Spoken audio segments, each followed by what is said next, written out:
21212150058 dari Prodi Manajemen Universitas Panisakti. Pada video ini saya akan membawakan materi tentang uang untuk memenuhi ujian tengah semester 2 Bank dan Lembaga Keuangan. Pembahasan yang pertama ada pengertian dan sejarah perkembangan uang. Yang kedua ada jenis dan fungsi uang. Yang ketiga ada faktor yang mempengaruhi uang beredar. Yang keempat ada teori statis dan dinamis uang. Yang kelima atau yang terakhir ada peranan uang dalam perekonomian. Pengertian dan sejarah perkembangan uang. Uang adalah alat tukar yang dikeluarkan oleh pemerintah dan digunakan oleh masyarakat untuk alat pembayaran resmi dengan satuan tertentu. Setiap negara memiliki nilai mata uang yang berbeda-beda, tergantung dengan peraturan yang diresmikan. Sejarah perkembangan uang. Terbentuknya sejarah uang di dunia telah melewati berbagai masa yang panjang. Begitu pula dengan terciptanya uang rupiah di negara kita yang telah dimulai sejak zaman kerajaan, mulai dari terbentuknya logam hingga uang kertas. Berikut perjalanan sejarah uang di Indonesia. Sejarah uang logam di Indonesia. Pada tahun 600 sampai 1800 Masehi, kerajaan-kerajaan di Indonesia telah menggunakan uang koin untuk bertransaksi. Koin pertama diciptakan oleh dinasti Syailendra pada abad ke-9 sampai ke-12 dengan berbahan emas dan perak. Selain koin emas dan perak, manik-manik yang diuntai juga merupakan alat tukar di beberapa kerajaan.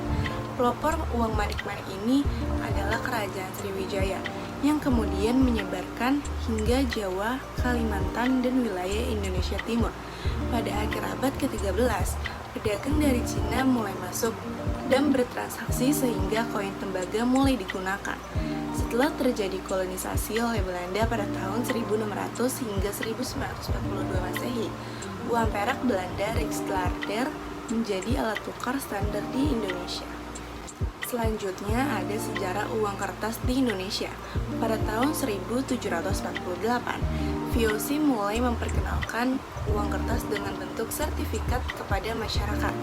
Ketika Dejavach Bank didirikan di Indonesia pada tahun 1828, uang kertas bernilai 5 gulden ke atas mulai beredar dan menjadi alat tukar di Indonesia. Selama berdiri, ada beberapa seri uang kertas yang dikeluarkan oleh Dejavach Bank, yakni seri Jepekon, seri Merkurius, seri Bingkai, dan seri Wayang. Pada masa pendudukan Jepang, terbit mata uang kertas invasi yang memiliki 3 emisi. Di antaranya yaitu mata uang berbahasa Belanda, uang kertas bertuliskan pemerintah Dai Nippon, dan uang kertas bertuliskan Dai Nippon Teikoku Seiyu. Setelah Indonesia merdeka, tepatnya di tahun 1946, pemerintah meresmikan Bank Negara Indonesia sebagai Bank Sentral Indonesia. Pada tahun yang sama mulai terbit ORI atau Ong Republik Indonesia. ORI inilah yang menjadi cikal bakal rupiah yang kita kenal saat ini.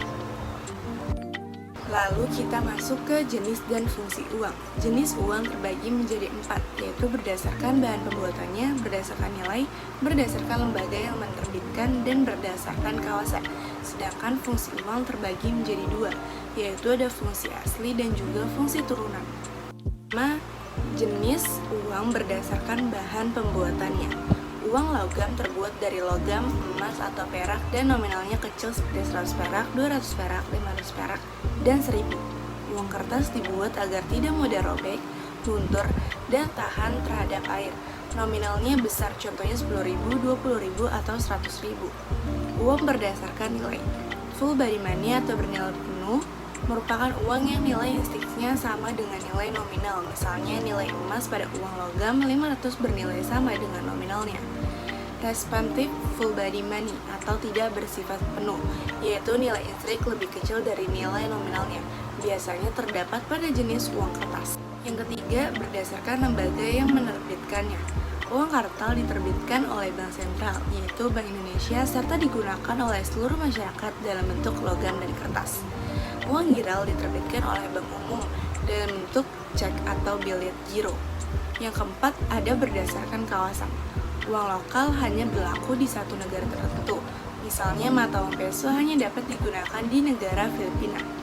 Yang kedua, uang regional berlaku di kawasan yang lebih luas daripada uang lokal. Misalnya, mata uang euro dapat digunakan untuk beberapa negara yang ada di benua Eropa seperti Jerman, Spanyol, Australia, Spanyol, dan lain-lainnya. Yang ketiga, ada uang internasional, berlaku di seluruh dunia sebagai standar pembayaran, contohnya US dollar. Selanjutnya kita masuk ke fungsi uang. Fungsi uang ada dua macam fungsi, yaitu fungsi asli dan juga fungsi turunan. Fungsi asli, uang berfungsi sebagai alat tukar atau medium of exchange yang dapat mempermudah pertukarannya. Uang juga berfungsi sebagai satuan hitung atau unit of account menunjukkan nilai barang atau jasa, alat penunjuk harga, dan sebagai satuan hitung yang mempermudah pertukaran. Yang tiga, ada uang berfungsi sebagai alat penyimpanan nilai atau valuta. Yang kedua, fungsi turunan. Uang sebagai alat pembayaran yang sah, uang sebagai alat pembayaran utang, uang sebagai alat penimbun kekayaan, uang sebagai alat pemindah kekayaan, dan yang terakhir, uang sebagai alat pendorong kegiatan ekonomi. Lalu kita masuk ke faktor-faktor uang beredar. Adapun faktor-faktor yang mempengaruhi jumlah uang yang beredar adalah yang pertama, kebijakan bank sentral merupakan hak otonom dan kebijakan moneter, meliputi politik diskonto, politik pasar terbuka, politik cash ratio, politik kredit selektif dalam mencetak dan mengedarkan uang kartal. Yang kedua, kebijakan pemerintah melalui Menteri Keuangan untuk menambah peredaran uang dengan cara mencetak uang logam dan uang kertas yang nominalnya kecil. Yang ketiga, Bank Umum dapat menciptakan uang giral melalui pembelian saham dan surat berharga. Yang keempat, tingkat pendapatan masyarakat. Yang kelima, tingkat suku bunga bank. Yang keenam, selera konsumen terhadap suatu barang. Semakin tinggi selera konsumen terhadap suatu barang, maka harga barang tersebut akan terdorong naik, sehingga akan mendorong jumlah uang yang beredar semakin banyak. Demikian sebaliknya. Yang ketujuh, harga barang, dan yang terakhir, kebijakan kredit dari pemerintah. Selanjutnya ada teori statis dan dinamis uang.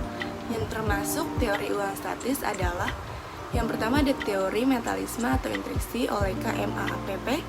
Uang bersifat seperti barang, nilainya tidak bisa dibuat-buat, melainkan sama dengan nilai logam yang dijadikan uang itu. Contohnya uang emas dan uang perak.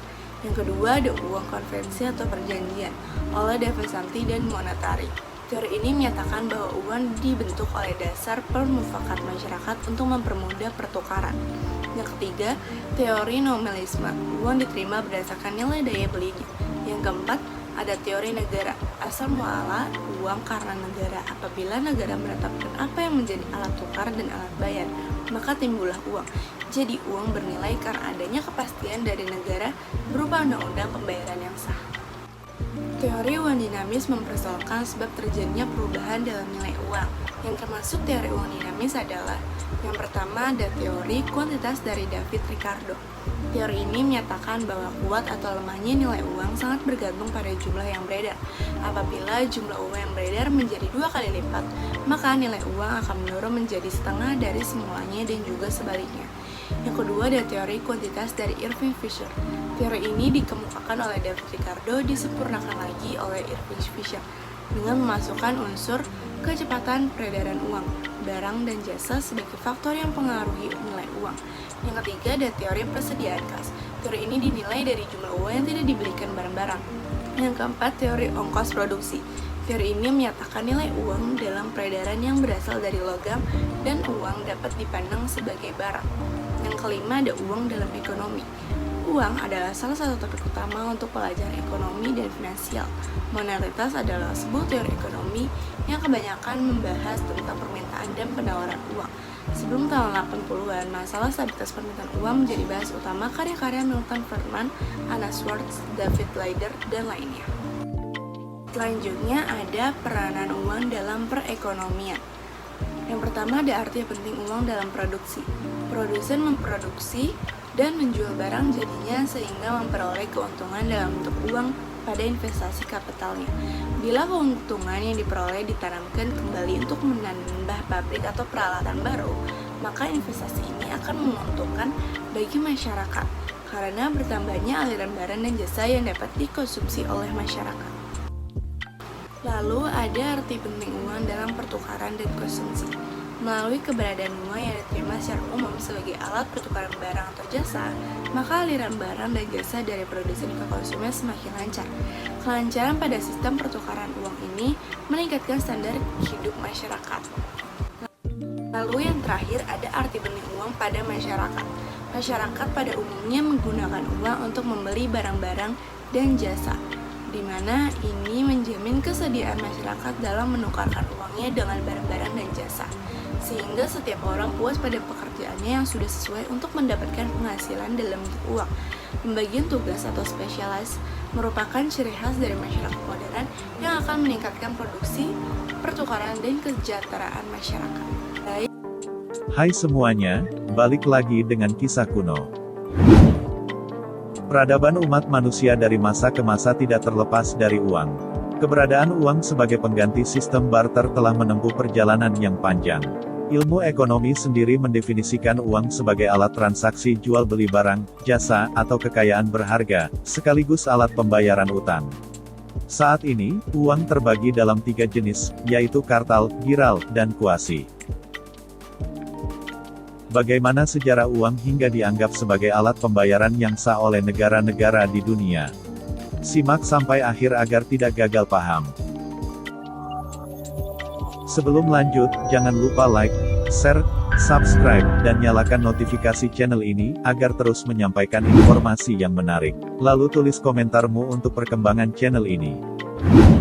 Perdagangan telah menjadi bagian dari umat manusia sejak awal peradaban. Antar suku menukar surplus mereka sendiri dengan produk yang dimiliki suku lain. Penawaran perdagangan tersebut didasarkan pada barter atau dengan kata lain pertukaran barang.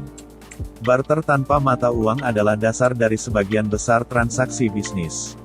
Namun pada akhirnya, banyak kesulitan-kesulitan yang dirasakan dengan sistem ini. Di antaranya adalah kesulitan untuk menemukan orang yang mempunyai barang yang diinginkan dan juga mau menukarkan barang yang dimilikinya, serta kesulitan untuk memperoleh barang yang dapat dipertukarkan satu sama lainnya, dengan nilai pertukaran yang seimbang, atau hampir sama nilainya. Selain itu akibat situasi politik menyebabkan rasa takut untuk melakukan barter. Untuk mengatasinya, mulailah timbul pikiran-pikiran untuk menggunakan benda-benda tertentu, untuk digunakan sebagai alat tukar. Benda-benda yang ditetapkan sebagai alat pertukaran itu, adalah benda-benda yang diterima oleh umum atau generally accepted. Benda-benda yang dipilih bernilai tinggi, sukar diperoleh atau memiliki nilai magis dan mistik, atau benda-benda yang merupakan kebutuhan primer sehari-hari. Misalnya, garam yang oleh orang Romawi digunakan sebagai alat tukar maupun sebagai alat pembayaran upah. Pengaruh orang Romawi tersebut masih terlihat sampai sekarang. Orang Inggris menyebut upah sebagai salari yang berasal dari bahasa Latin salarium yang berarti garam. Meskipun alat tukar sudah ada, kesulitan dalam pertukaran tetap ada. Kesulitan-kesulitan itu antara lain karena benda-benda yang dijadikan alat tukar belum mempunyai pecahan sehingga penentuan nilai uang, penyimpanan, dan pengangkutan menjadi sulit dilakukan, serta timbul pula kesulitan akibat kurangnya daya tahan benda-benda tersebut, sehingga mudah hancur atau tidak tahan lama. Kemudian muncul apa yang dinamakan dengan uang logam. Uang logam pertama muncul pada 1000 tahun sebelum Masehi di Tiongkok. Logam dipilih sebagai alat tukar karena memiliki nilai yang tinggi sehingga digemari umum, tahan lama dan tidak mudah rusak, mudah dipecah tanpa mengurangi nilai, dan mudah untuk dipindah-pindahkan. Logam yang dijadikan alat tukar karena memenuhi syarat-syarat tersebut adalah emas dan perak. Uang logam emas dan perak juga disebut sebagai uang penuh. Artinya, nilai intrinsik, nilai bahan uang sama dengan nilai nominalnya, nilai yang tercantum pada mata uang tersebut. Pada saat itu, setiap orang berhak menempa uang, melebur, menjual atau memakainya, dan mempunyai hak tidak terbatas dalam menyimpan uang logam. Sejalan dengan perkembangan perekonomian, timbul suatu anggapan kesulitan ketika perkembangan tukar-menukar yang harus dilayani dengan uang logam bertambah sementara jumlah logam mulia, emas dan perak, sangat terbatas. Penggunaan uang logam juga sulit dilakukan untuk transaksi dalam jumlah besar sehingga diciptakanlah uang kertas. Uang kertas pertama kali dipakai di Tiongkok di zaman dinasti Tang. Mula-mula uang kertas yang beredar merupakan bukti-bukti pemilikan emas dan perak, sebagai alat atau perantara untuk melakukan transaksi. Dengan kata lain, uang kertas yang beredar pada saat itu merupakan uang yang dijamin 100% dengan emas atau perak, yang disimpan di pandai emas atau perak, dan sewaktu-waktu dapat ditukarkan penuh dengan jaminannya. Pada perkembangan selanjutnya, masyarakat tidak lagi menggunakan emas secara langsung sebagai alat pertukaran. Sebagai gantinya, mereka menjadikan kertas bukti tersebut sebagai alat tukar hingga sekarang. Baik, segitu dulu video yang bisa saya sampaikan. Kurang lebihnya mohon maaf. Wassalamualaikum warahmatullahi wabarakatuh.